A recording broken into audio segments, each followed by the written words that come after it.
at least for the next 2-3 months, Goodison Park is going to be, the site of a relegation battle once again. But if it's all built off lies and deceit, which is what they're accused of, then it sort of colours everything you've seen so far. 8 months or more, which would see him miss not just the Euros, and obviously the rest of the season in Barcelona, but also the Olympics as well. Yeah. He was considered to be going to that for Spain too. Yeah. Welcome back to Monday Vibes, ladies and gentlemen. I hope you guys have had a good weekend. Joining me today, Doogie Critchley and Michael McCubbin. How was your weekend, Michael? Yeah, fine. Yeah, pretty low key. Had some friends round for dinner. Went round to a friend's for dinner. It was all very civilised. So. Nice. I'm glad to hear it. Sounds very 30. I'm glad to hear it. It is a bit, depressingly. No, I think it's nice. Flirty 30. Yeah, doesn't really work because it begins with an F. Doogie, now you do get birthday cards saying 30, flirty and thriving. I believe. I'm glad to hear. I'm glad to hear. I am. Good, good. Diggy, how was Scotland? It was good, thank you. It was really nice, thanks. Yeah, nice to go back. Very bad weather. That part of Scotland, Ayrshire, I don't think it's ever seen sun. But no, it was good. A fair old way to go. But yeah, I came back and then had a roast with Grace's family last night, so I can't complain. How are you, Zachary? Yeah, very well, thank you. Played a bit of paddle, and now I am hooked. It was good fun. It was very good. You're fun. such a multi-sport guy. Paddle, squash, golf. Put me in the multi-sport team at Sky. That's what we're doing next. Okay, well, let's move on then to the football. And obviously, it has been an international break. We're not going to be touching Thursley with the international break. We're going to be talking about Everton because on Friday we saw Everton hit with a 10-point deduction from their total tally so far in the Premier League for breaching financial fair play rules a few seasons ago. That now currently drops them to 19th place in the league. Only Burnley are there above on goal difference. They're now 2 points behind 17th place Luton, and their situation could get even worse too. The chair of commission said he was satisfied that several rival clubs had potential claims for compensation.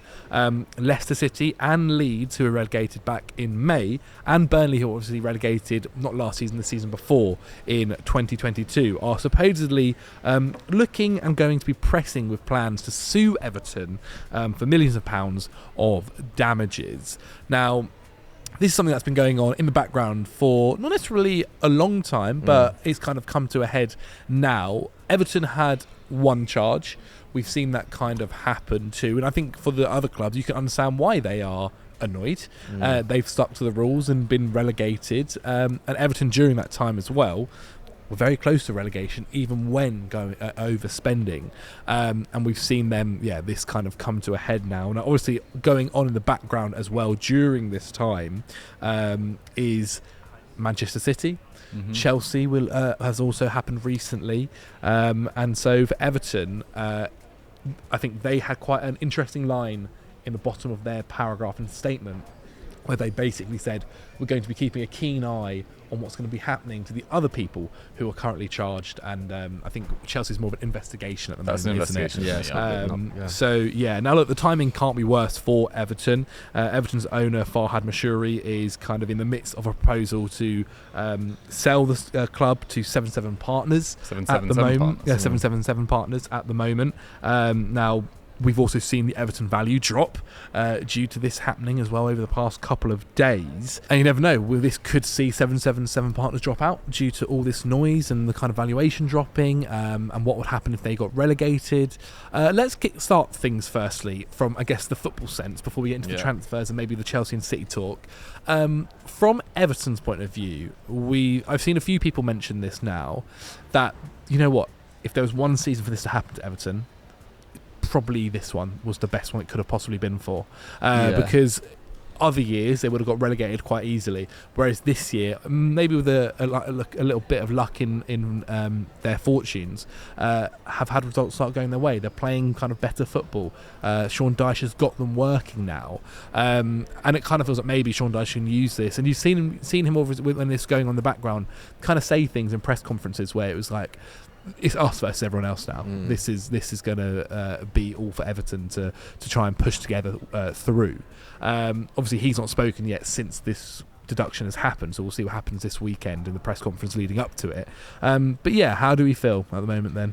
Yeah, I think you're right. Yeah, I think Sean Dyche is absolutely the kind of manager you want in this situation. Like, his man management skills are very, are well documented, and he's got this Everton team playing better than they have done in at least 2 years. I think, would you have trusted Rafa Benitez, the very unpopular Rafa Benitez, or Frank Lampard, who did have a decent spell but was, I think, carried a little bit by the actual Goodison atmosphere at points during his tenure.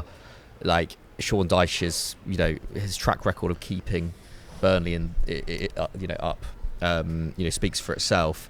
I guess it is ironic that it was his Burnley side that got relegated, or he was sacked by the time they got relegated, but it was that Burnley team that were relegated in 2022. Obviously, was it the second last day or the last day that Everton stayed up at Goodison, or put themselves? No, they did stay up on the last day, but they put themselves in a good position in the second last day. Well, maybe that's last season, actually. Anyway, but another interesting thing about this whole thing is that one of the members of the Independent Commission who have dealt this points deduction to Everton was the financial director at West Ham when the Carlos Tevez Mascherano situation happened, which was the last time really that relegated clubs had a real case against a side that stayed up. So I found that quite interesting, but anyway, that's kind of besides the point. Yeah, I think Everton, they should be all right. Like, they're 2 points off safety. I know, like, it's obviously it's a big punishment, and they were really looking quite strong for a mid-table finish before this. But they are only 2 points from safety. They have been much better than all the other teams around them. By expected points or by expected goals for, I think they're in the top 10. Expected goals against, they're pretty good as well. We've seen someone like Dominic Calvert-Lewin come back into the side and hit his best form in years, I think. Some of their signings in the summer have worked out pretty well. Jack Harrison, they've got that back line of especially that defensive pairing of Branthwaite and Tarkowski have looked really, really strong. So yeah, I think Everton will probably be fine. But yeah, I think the ownership stuff, the new stadium stuff, like that stuff is potentially a bit more. Well, actually, not so much the new stadium, but for sure, like, the future of their ownership is a bit of a worry.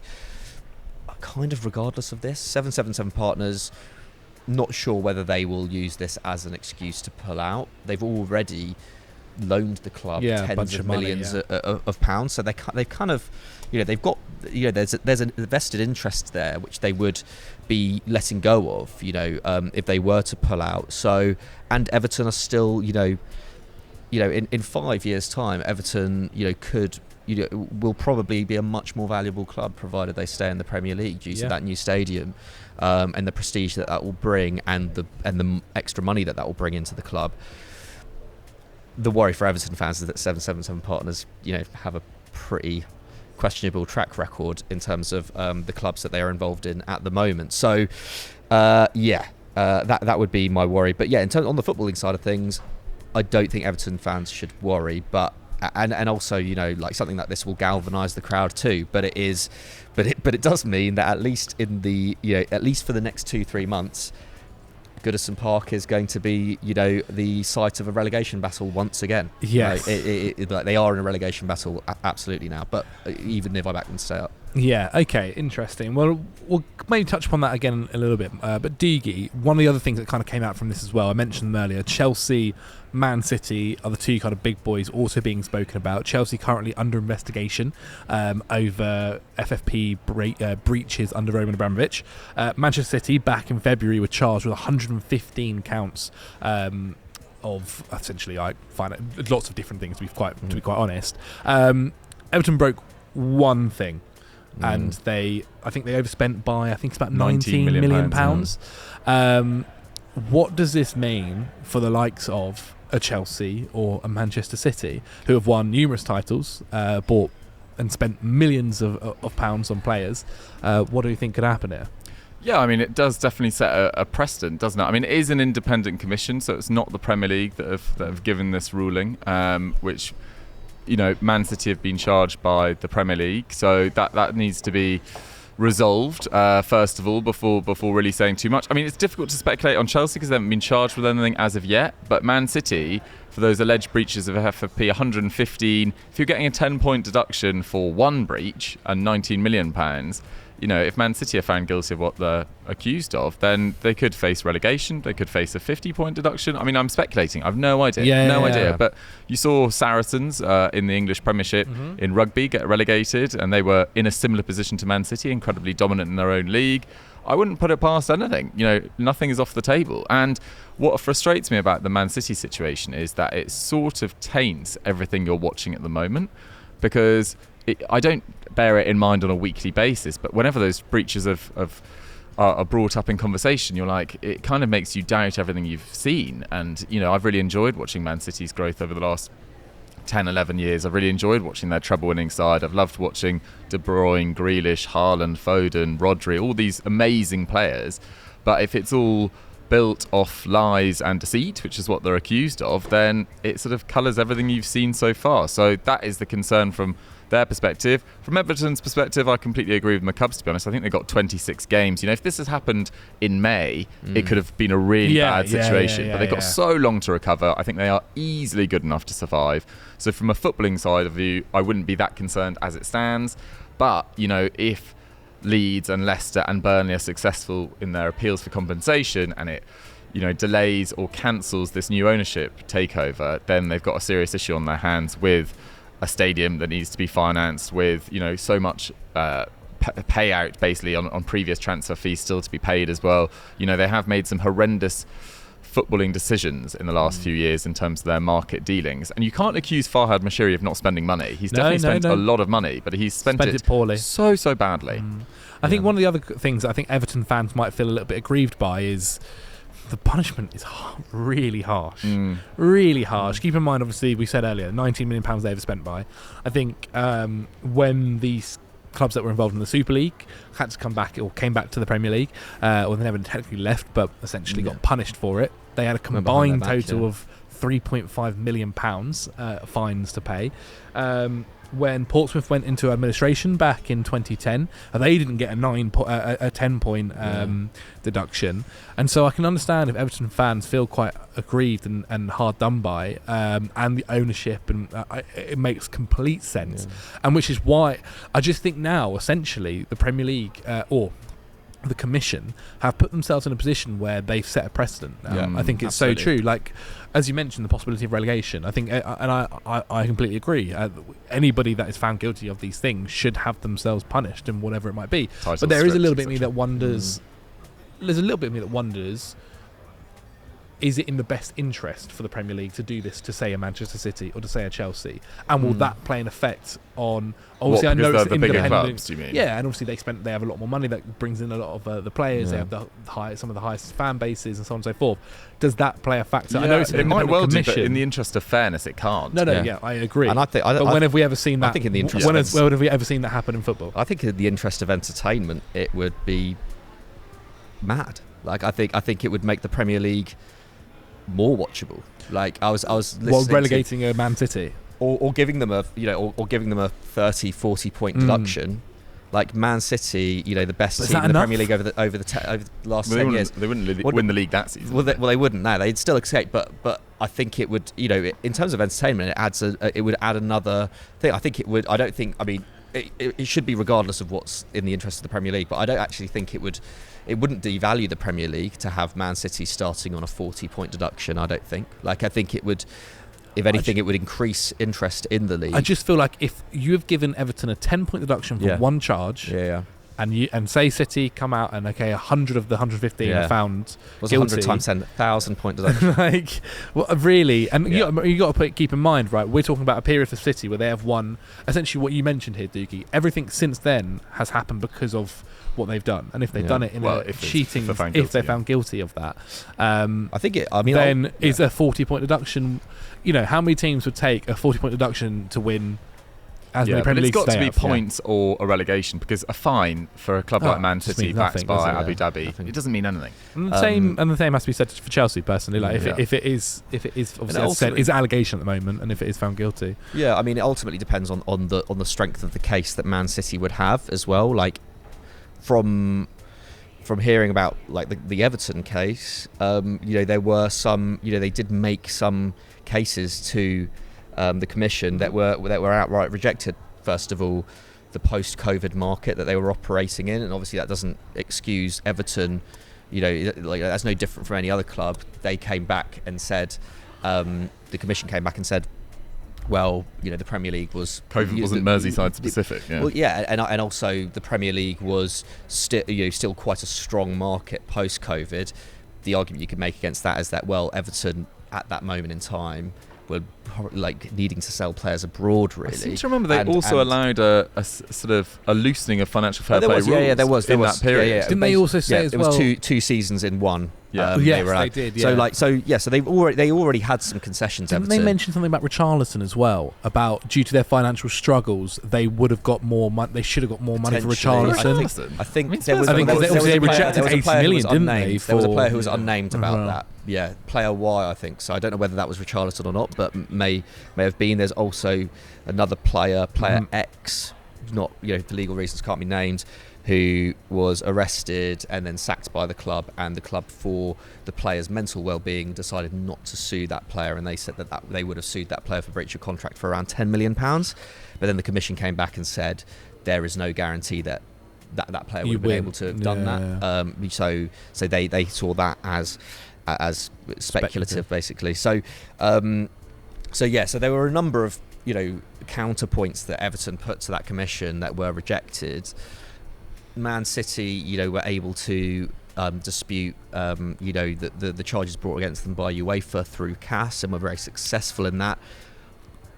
My feeling is that potentially this independent commission might be more robust, especially the amount of charges. But City's legal team do have a history of being able to minimise punishments. So I think it will probably come down to that.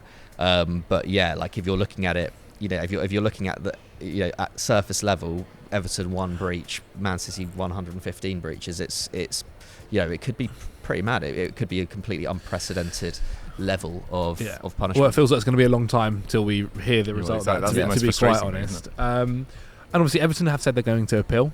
Obviously, you don't know what the result of that. I don't quite understand if reduced points, suddenly they get an extra. We'll see what happens. But of course, we'll be talking about that once that happens over time. But yes, that is the Everton situation. Everton fans, let us know how you're feeling in the comments below, and other fans of the Premier League. Do you think it's too harsh? Do you think maybe something else could have happened? And what do you think will happen to Manchester City? If you're a Leicester, Leeds or Burnley fan as well. Yes. I think that'd be particularly interesting. Exactly. So get in the comments below and let us know. Okay, let's talk about the international football then. That happened over the weekend. England at Wembley versus Malta. Epic. An epic game, that's for sure. Essentially a game that didn't really mean too much. Now obviously England have qualified. They're looking strong to go into pot 1 as well, which should mean a positive group for them come the Euros in the summer. 2-0 England won on the day. Couple of questionable decisions in the game by or I don't know. I kind of felt like Harry Kane should have got a penalty. I think it's definitely contact. Isn't I think you less so think he should have got a pen, but he got booked for diving as well. Yeah, definitely not a dive. It's not a dive. I think he buys it, and you could give a pen. It's a little bit theatrical, isn't it? Yeah, I think it's just like Harry Kane could avoid the contact himself, and he chooses to make contact with the keeper, even though the keeper's has probably made an error. One of those classic ones as well. It could be a penalty. Like it could be given as a penalty and it would be fine. It could not be given a penalty and it would be fine. But it's certainly not a yellow card for a dive. It's given in the Premier League. I almost guarantee that's given in the Premier League. Probably, maybe. Yeah, especially with how decisions have been going recently. Most definitely. And one of the most interesting stats I saw at halftime. I didn't quite watch the game, to be honest. Not gonna lie. I watched the first half. And then I saw a stat that said England were winning 1-0 at halftime. But had an XG of 0.01. Yeah, Malta had a higher XG. I don't think England had a shot for I think they might have had one shot in that first half. Yeah, it was pretty disgraceful. Missing Jude. Yes, indeed. Well, we then got another goal later on in the second half. That was a nice goal. Harry Kane. Yeah, nice, really nice build up into play. Foden, Walker, Saka. Then Kane puts it in the back of the net. A bit poor defending as well, but it kind of is what it is. England probably I think probably should got a third with Declan Rice's. Nice little kind of Yes. rain That forward. would have been the goal of the day, probably. And then it says that what they deemed Harry Kane to be in the vision of the goalkeeper. Yeah. I mean, I didn't feel like he was blocking the ball from where he was. He was quite far away from the keeper as well. It was given as an offside, so it's what it is. England won 2-0 on the night. Now, an interesting midfield. Jordan Henderson, Trent Alexander-Arnold, and Conor Gallagher. We saw Fikayo Tomori play left back as well. England kind of suffering at the moment with a lot of it left backs either out injured. Though we did have Rico Lewis there, who has played left back for Man City a few times and been very impressive as well. But played Tomori at left back. He looked, I mean, considering against Malta, he did a fine job. But I don't think that's something that England will be. Well, he looks like a centre back playing left back, exactly. It's exactly that kind of thing. But a right-footed one as well. Yeah. I mean, has he ever played? He's never played there for Milan. I don't assume. think so. Not that I know of. No. He might have played in the back three on the left, maybe. He definitely did at Chelsea, didn't he? Yeah, he did at Chelsea. Yeah. So maybe that's what his thinking was. But yeah, not necessarily an England game that I think fans will be going home and talking about. Oh my God, you have to have seen it, really. But definitely not. I do wonder how hard it is sometimes to motivate players in games where you've already qualified. You don't want to get injured. You've got another game where you're flying to North Macedonia, obviously tonight. There's some pleasing elements, though. I thought Phil Foden played really well by the looks of things. Obviously, forces the own goal with a really nice touch in the first half, and then involved in the second as well. He's obviously a very quality player. I think he's actually playing at a very high level this season as well. Probably, after a slight dip after the World Cup last year, I think he's probably back to close to his best, if not his best. He's playing very well. I was speaking with someone who went to the game and was very critical of the atmosphere as well. They said that it was really like a poor atmosphere. It's quite flat. And again, how big can it get? I mean, we've seen England have an amazing atmosphere when the tournament rolls around. You look at the Euros that happened a couple of years ago. When that it game was against Germany, the Denmark game. It was incredible. But it's almost because these games essentially, it's almost expected England to win and to qualify. That it's not as big of a deal, and the atmosphere's nowhere near as. And I think you've seen England perform really well under a really good atmosphere, and sometimes I think that atmosphere can then kind of find its way onto the pitch, where it's a little bit lackluster. But I think also, if you're playing against Malta and you barely have a shot in the first half, you can't really expect the atmosphere to get that great. True. In a game that's doesn't have much training to attach to it, in a game where Southgate has fielded a weaker side in the first half. England were markedly better in the second half when Kyle Walker, Declan Rice, and Bukayo Saka came on. I think that's where the encouragement is that Southgate isn't. Oh, it's very much the B team, if not the C team. Really, he's not tied to. He's the not. Forward line was pretty good, but the forward line was decent, but it still wasn't as good as when Saka came on. I don't think, and especially the way that Walker was, contributing to the attack as well. And someone like Rice in midfield, there's no one really in that midfield who has the level or the dynamism of Rice, and so it was evident when he came on, especially against a Malta side who had performed really well in the first half and were pretty tired by those last 30 minutes. So, there's not that much to say about it really, but I think it is good. It has been good to see over the last 2 international breaks, Southgate actually just experimenting with the side a bit. Yeah. I think that's good. I think it's a positive. Obviously, we spoke yesterday, on Sunday Vibes, about our England squad. We saw Trent playing midfield in this, and he had a pretty strong, decent enough game. Contributed in defence, contributed going forward, had 4 shots on the night. If everyone is fit, do we think he gets into the midfield? It feels like it. Probably not. It feels crazy to sit there and say he can't. Just because Southgate hasn't really shown any inclination to do that in big games in the past. Okay. I think he's probably likely. I know I said it on Sunday Vibes. I think he's probably quite likely to play Rice, Phillips, and Bellingham, or Maddison. I think Maddison's probably ahead of Trent in the queue in midfield as well. Okay. But then I think Trent will get some game time. I really do. In midfield. As a substitute. As a substitute, yeah. Okay. Potentially, this is getting quite arrogant now, but if we've won our first 2 games, maybe we're mixing it up for the third, or you never know how the fixture's going to play. The draw actually the draw's next month, which is quite exciting to see who's in what group. And England are now all but guaranteed, unless there's some enormous goal swing, to be a top seed as well. So one of the 5 top seeds, which is great, along with I think it's Belgium and Portugal and France and another side, I think Spain maybe. Yeah, I mean, it was just one of those games where there's not too much to say on it. I mean, Kane, once again, I think it's worth drawing the attention to the fact he's now level with Zlatan and R9 in terms of international goals. Fantastic. It's pretty. I mean, this is two legends of the game. I think Kane is now becoming more widely appreciated outside of England because of how well he's playing for Bayern Munich, and already discussions about whether he is like a better version of Robert Lewandowski at his peak, which is kind of crazy. Wow. It's mad to think that, isn't it? Yeah. He's certainly much better than Robert Lewandowski is at the moment. Yeah. And I think also the arguments around like him maybe even being the best striker in the world, including Haaland, I have seen a lot more discussion around that, and it's interesting how it takes going to a club which is that dominant like Bayern in order to get that kind of recognition. The same thing to a lesser extent happened with James Maddison. I think people are realising how good he was at Leicester because you start doing it for a club which is slightly higher up the pecking order in Spurs, and it's the sort of same effect. Even someone like Ward-Prowse, like I've been guilty of that as well. Like I rate him more now because he's doing it for West Ham rather than a relegation. I think we're all guilty of it. Like so yeah, it is interesting how that happens. But yeah, like I think by the end of the season, like like England's hopes may. I think Kane's kind of position within this England side may be valued more than ever actually, whereas in the past I don't think necessarily. Yeah. Especially like at the World Cup where I don't think he scored until the quarterfinals, right? Yeah, true. And then missed that penalty. Yeah. He's really sorted out his body as well, just worth drawing attention to. He's barely missed a game in the last 3 years. Well, I mean, those ankle issues were plaguing him all the time in the sort of latter Pochettino Spurs days, I think it was. Yeah. Whereas now, just barely misses a game. No, he's super, super strong. Obviously, England play North Macedonia tonight. Will be interesting to see what happens in that one if Southgate wants to trial things as well. Like, be good to see. Obviously, we saw Cole Palmer make his debut. Be good to see Rico Lewis get some minutes in that game. I think, even if it's off the bench or whatever, that'll be nice to see. But we'll see. Obviously, actually, very quickly touch upon it. Jared Bowen went home. Yes. Jared Bowen went home. Not too sure the level of the injury, but it didn't seem like it was too bad. Maybe he misses the game this weekend, possibly, but is back after that. I think they play Burnley this weekend. Morning, right? Premier League injuries are up 15% compared to this time last year. Really? Which is quite a big chunk. Well over 100 players out injured at the moment. Almost like playing so many games in a year.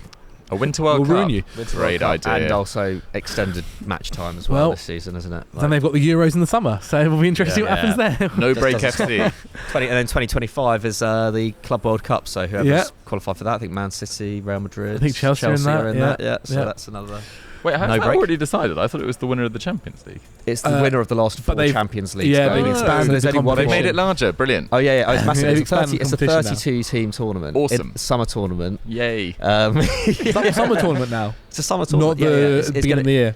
There's a summer tournament in 2025. Because who needs a holiday? In the USA. Oh, it's basically going to be it's basically taking the slot of the Confederations Cup.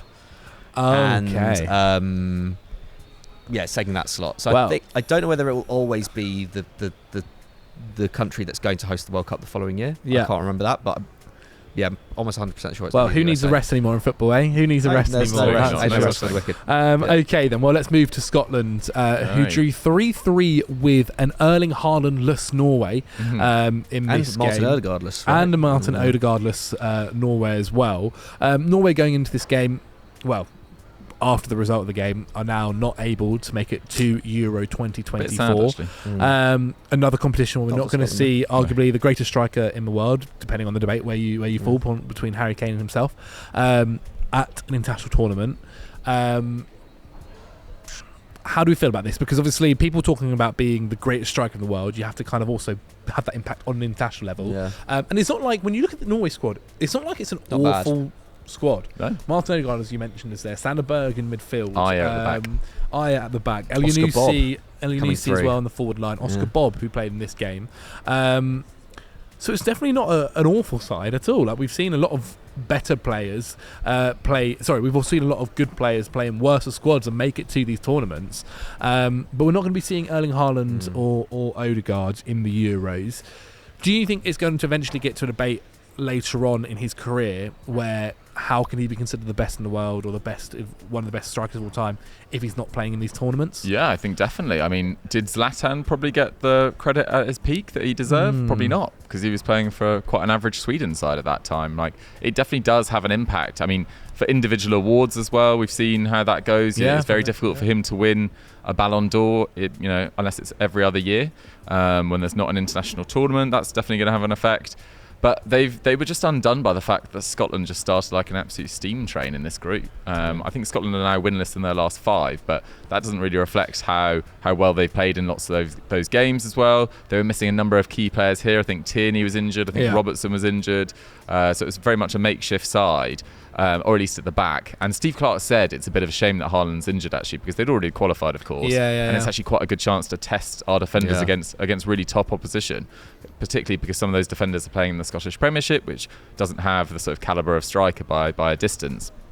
Thought it was really nice. The Stuart Armstrong goal was particularly nice in this, which sort of starts from a corner, and it's a 1-2 of McGinn. Yeah, it's very good. McGinn tucked away a penalty as well. His goal scoring record for Scotland's, I think he's now 6th on the all-time Scotland list. Wow, which is pretty incredible for John McGinn.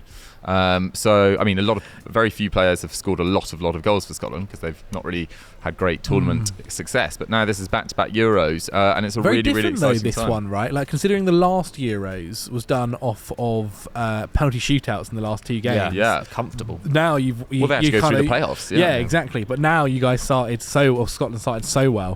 5 wins out of 6 of their opening 6 games to qualify. I think and big injuries as well. As I said, not just Tierney and Robertson. I think Che Adams was missing as well, who's probably their top striker as well. But with Armstrong, with McGinn, with McTominay, there's definitely quality in that side. And I don't think a lot of sides would want to be drawn in a group with Scotland because they are very tough to beat. And that atmosphere is very impressive. Steve Clarke actually had a really interesting post-match interview. Well, I'll read the quotes here. He said, I had to identify a core group. We tweaked the system. I had a lot of time during COVID where I sat at home and thought, how can we tighten up at the back? And how do we stop conceding goals? And he came up with a back 3 idea, which started Scott McTominay there. And they've obviously had a lot of success kind of with that and with Scott McTominay in general kind of going forward too. It's been a very interesting time for Scotland. And so, fair play. Fullback depth is really good as well. They've got Hickey, Patterson, Robertson, Tierney. That's some really outstanding energy on the flanks. I think you're right. It's going to be whoever they draw, whatever group they draw into is going to be a tight one for sure. Let's move on to our next game then. Spain versus Georgia. A positive result in terms of the scoreline for Spain. 3-1 victory. However, the headlines were kind of taken away due to the Gavi injury. ACL. I don't think it's confirmed as an ACL just yet. Maybe but not. everyone keeps saying serious kney injury with the likelihood of it. The fact they were holding a shirt up for it. Yeah, obviously Ferran Torres scored, I think, to make it 2-1, and in the celebration lifted up Gavi's shirt, which is something I've never seen before. The shirt celebration being ready in the game. But and you know what? It's not like it's happening in a tackle or he's gone 50-50 with someone.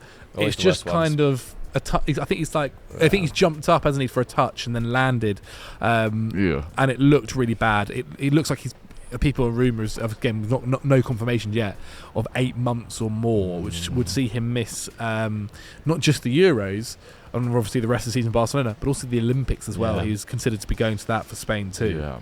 It's a real shame. It's like it felt like the summer of 2024 was going to kind of be like Pedri's summer of 2021, where he played a starring role in the Euros, played a starring role at the Olympics, and really announced himself to the kind of the world, like really became a household name. And De La Fuente in the post-match interview was just saying that the dressing room at half-time was just, the mood was just so low, like everyone was just... He's an important player for them, isn't he? Yeah, a massively important player for them and a massively important player for Barcelona as well. That's a big worry. For Barcelona. Big worry now for Barcelona, because Gavi, just in terms of the energy, his pressing ability in that midfield and his all-round, his dribbling ability, his passing ability, he is, he's as important as anyone to the functioning of that Barcelona midfield. I think that's a worry in what is going to be a really, really looks like a really tight title race in La Liga. Obviously Champions League responsibilities as well with Barca this season. If they're going to be looking to go to the latter stages.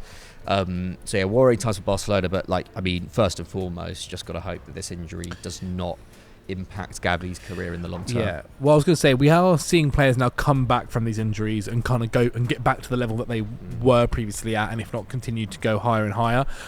What you don't want to see is a player who obviously then becomes injury prone as well from this happen. Yeah, no, you are right to point that out though, because Florian Wirtz is. I mean, should hopefully inspire him. I'm not trying to build competition for him, but Zaniolo's come back and is still having an excellent career. Florian Wirtz. Well, you only have to look back 10 years ago or so, where these injuries could essentially could ruin your career or end it. My mum's come back from an ACL. She's full of fitness. I'm glad to hear it. I'm glad to hear it. But yeah, look, we wish the best for Gavi. And also worth mentioning as well, Georgia obviously lost in this game, but they are still with a chance, or still have a chance to qualify for the Euros due to finishing top of their nations group as well. So I think they're in a playoff eventually as well. Nice. Lovely goal from Kavisha as well. Really nice finish. Really strong finish. Scored a great one against, or was involved in a really nice one against Scotland as well. Let's move over to Belgium then. Belgium beat Azerbaijan 5-0.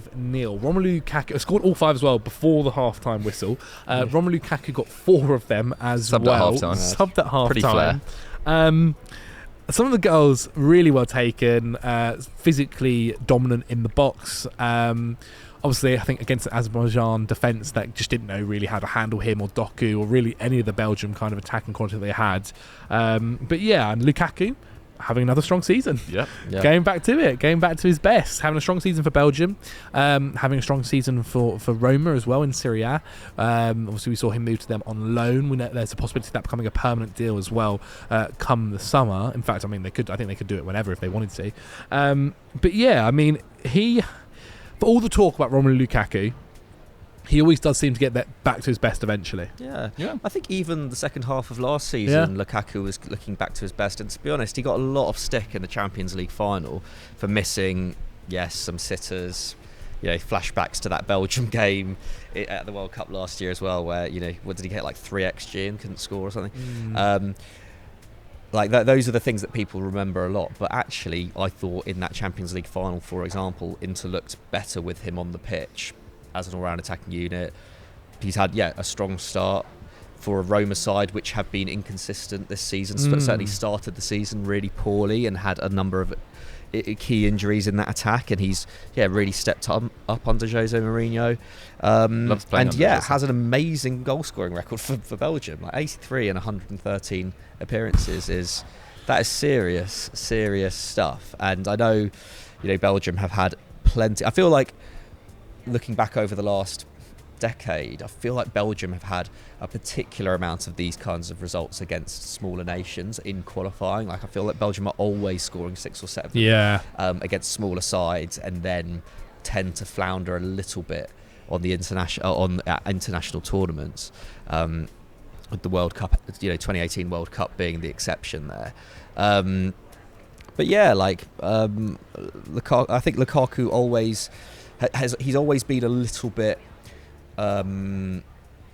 patchy. A bit patchy, but I think mainly just prone to being quite going through periods where he's been a bit overrated, and then going through periods where he's been massively underrated. Like he is one of the best goal scorers of his generation. Like there's no doubt about that. And yes, he has cost a few clubs a lot of money, and it's not always worked out, especially at Chelsea, which remains a stain on his career. But yeah, I can see Lukaku having a very strong season, getting 15 to 20 goals in Serie A, and he certainly physically still looks pretty on it, even though he is he's not getting any younger I think his very best is truly world class, but he doesn't have the consistency of a Lewandowski, a Kane, even like a Cristiano Ronaldo obviously, or someone like that. But he has been remarkably consistent for Belgium. I mean, this is now 14 goals in this qualifying campaign alone, which is a new record, or equals Robert Lewandowski's record, I should say. Second on that list, David Healy for Northern Ireland. Was that when he scored the hat-trick against Spain? I think so, yeah. Love it. Pete Dorman, formerly of Football Daily, was chewing my ear off about David Healy the last time I saw him after too many Guinnesses. But yeah, amazing campaign from Lukaku, and as you're right to point out, he's been underrated for Roma, and 14 goals in a qualifying campaign. That's really pretty special. No, it really is. Let's go then to another record setter, the French national team, after winning 14-0 against Gibraltar, the highest score in their history and the highest score in qualifying European fixtures. I mean, the thing is as well with these goals, they're of high quality. Like the opportunities they've made are like, it's not like they've just been let through by Gibraltar's defence. Like, they are some really, really nice goals in there. Obviously, Gibraltar went down to 10 men as well, which kind of had an effect in this. Early on. It kind of felt like they did get penalised twice. France scored the goal, and then they got the man sent off for the challenge he made on the goal scorer as well. Pick of the bunch.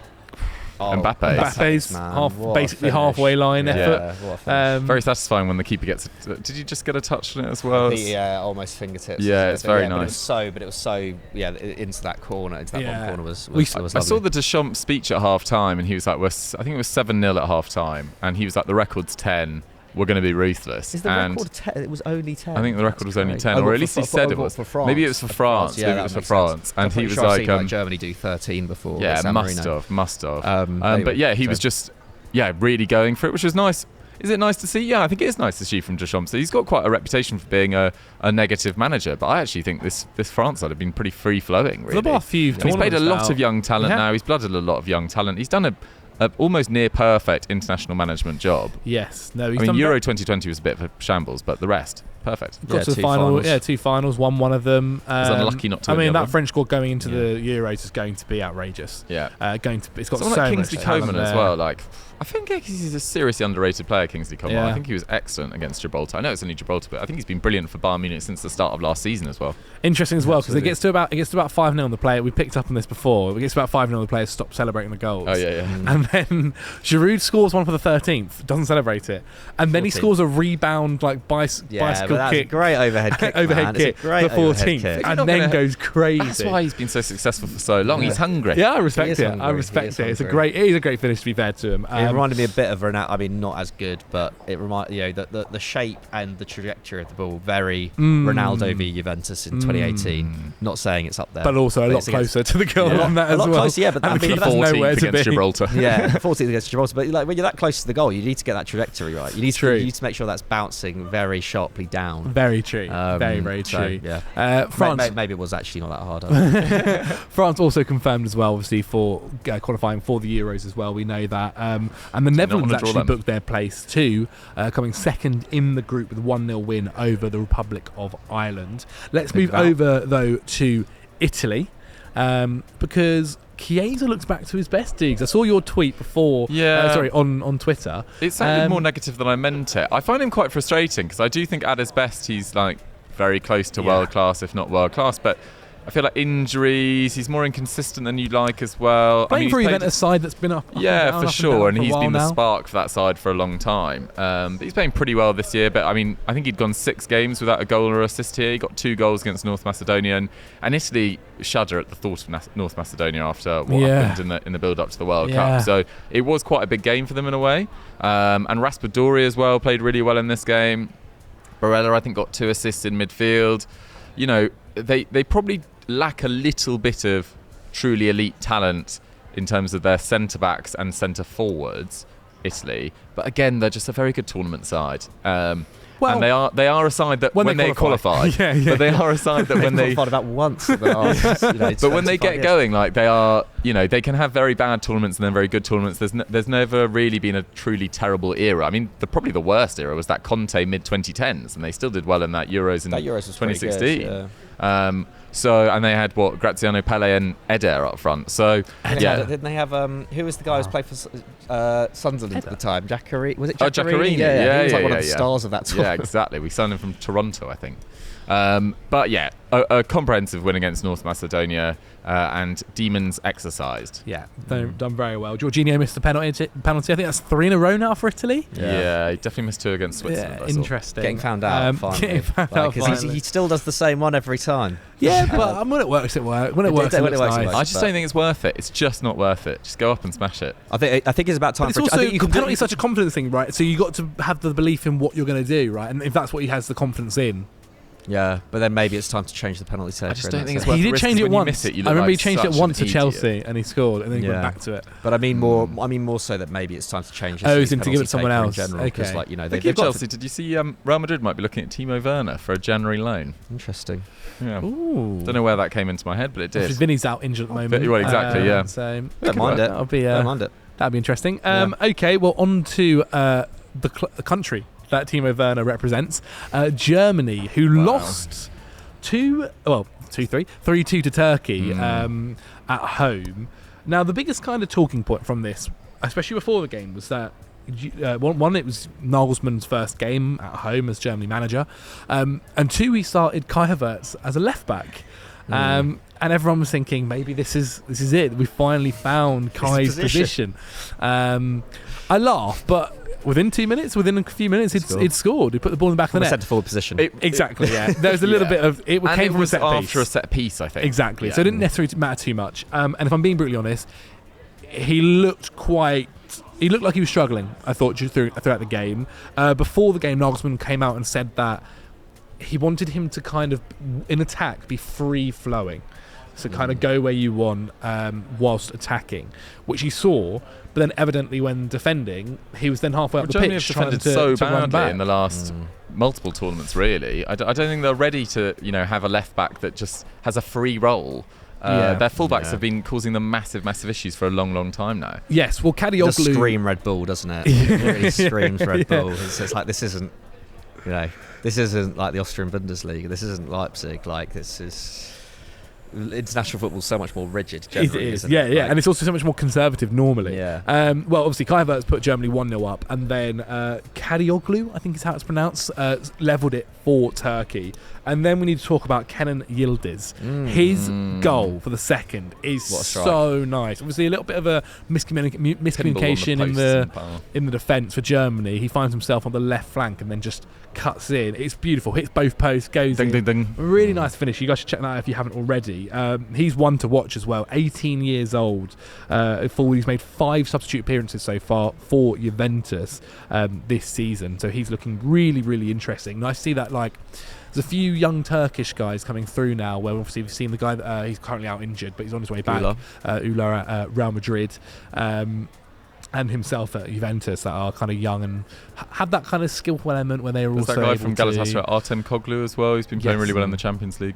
Where they're also able to put them into the back of the net. Now, Germany, if they weren't the host nations of the Euros for 2024, it'd be interesting whether they'll be there anyway. So far in 2023, they've played 10 games, lost 5, drawn 3, and won 2. Wow. One of those wins was against France, though. But that was under Rudi Völler, I think, the interim management. Yeah, I do think they've got a serious weakness. I looked at the Germany squad for this break, and they don't really have an outstanding centre forward. I think Niklas Füllkrug's fine. And 10 goals in 12 appearances for Füllkrug. He's not done too badly, to be fair. And he's played okay for Dortmund as well. But I don't think he's probably good enough to win a Euros. I wouldn't say. I might be eating humble pie. And then I think they've got a real issue at fullbacks. I just don't think they've got very good fullbacks at all. Kai Havertz. And they've got this new guy. That's evidently, yeah. Obviously, those losses also came against Poland, Colombia, Belgium, Japan. So not too strong. How do you think they'll do in the Euros? I could probably see them still getting to the quarterfinals, just on the back of the fact that they're home. That it's a home Euros. There's quality in there as well. Yeah, and that team in 2006 that got to the World Cup semi-finals was not on paper the best team. I know it had a young Philipp Lahm in that side. He really made a name for himself at that tournament, and a few players made a name for themselves at the tournament, but it wasn't, on paper it wasn't an amazing Germany side. I just think Germany's record in tournaments, although it's been poor recently, going out of consecutive World Cup groups, I still think that there will be a home advantage there for sure. But it wasn't the best job for Nagelsmann to take, I don't think, because there's a lot of pressure on him now, like after what was ultimately a failure at Bayern Munich for him, and now you messed this up. If he messes this up, like I think Nagelsmann needs to get to a quarterfinal at least with this Germany squad at a home Euros. Otherwise, his managerial credibility will not be. I'd say credibility, but this is a guy who, 2 years ago was considered the preeminent, the next big thing, the next young manager who could potentially get on the level of someone like Pep. Like his trajectory looked so steep. He's gone from Bayern Munich to a Germany squad who look weaker than they have done in about probably since before 2010.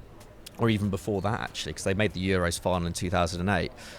So yeah, big pressure on Nagelsmann, especially given that he hasn't taken charge of a competitive game for them yet. Yeah. I also wonder, maybe there's an element in that as well, right? Like, these are friendlies. Maybe he's trying to. But he's only got friendlies. No, very true. But maybe this is where he's trying to find, like, test his things when it's not going to kind of bite him in the arse. Essentially, like you can play Kai Havertz as a left back in a friendly because essentially it means nothing, right? And I guess he already knows, or he would have seen the current left backs and full backs that they have at Germany, and maybe this. I mean, it's very, as you mentioned, it's very much the Red Bull and Nagelsmann system. You've still got David Raum, you've still got Robin Gosens, who's playing pretty well for Union Berlin. But I mean, every international squad, barring France, probably has a weakness somewhere, and they still do have, Sane, Gnabry, Musiala, Wirtz, Gundogan, Goretzka, Kimmich. Like, there is a lot of very high quality, and they've got two outstanding goalkeepers in Neuer and ter Stegen as well. Like, McCubbs is right. A quarter-final at home should be the bare minimum. They had a few chances in the first half as well that they should have. Sorry, in the first 10 minutes, they should have put it away, and they could have gone 2 or even 3-0 up as well by that point. I think a lot will tell as well. Like, luckily, this Germany side isn't too Bayern dominated, but like, there were problems with him and the dressing room at Bayern, and say if Sane and Gnabry are particularly strong in that Germany dressing room, then like that isn't necessarily a problem for him. Well, it could be. It could, at a tournament, like having command over that dressing room, like I think he'll need someone like Gundogan to really, really be on side with him. So yeah, that would be a little worry as well, I think, going into that tournament. Just don't get that skateboard out. That's when it all goes down. Do not get touch anywhere the skateboard. Near a skateboard. Obviously as well, Yusuf Sarri scored the penalty from a Kai Havertz handball in the box to give Turkey one of those the really win. harsh handballs. Turkey have already qualified to go through to the Euros as well. I feel like every time I talk about Turkey in some sort of international competition, it's under the pretense of them being the underdogs. And are they one of the guys that could go far without you expecting? The dark horses. Dark horses, the famous dark horses of 2021. Feels like very much a football cliche, the Turkey dark horses. But as I mentioned, they've got a nice kind of younger squad coming through now. They still have the experience of certain players. Yeah. It is what we said 2 years ago. Well, I think they've been stronger in qualifying than they were in the build-up to the Euros, I think. Yes. Or the last Euros, I mean. So maybe just, again, one to keep an eye on for the dark horses. Obviously, we've got one more international break before the tournament in March as well. So it'll be interesting to see what happens to a few countries there. But there we have it, ladies and gentlemen. That is another episode of Monday Vibes done and dusted. I hope you guys have enjoyed it at home. Let us know what you thought of your country's displays in the international break and how are you feeling for your team's upcoming fixture this weekend in the comments below. Thank you, McCubbin. Thank you, Doogie, for watching. Make sure you check us out on social media. If you want to watch more football content, then check out yesterday's Sunday Vibes. And as always, guys, don't forget to like and subscribe. Bye.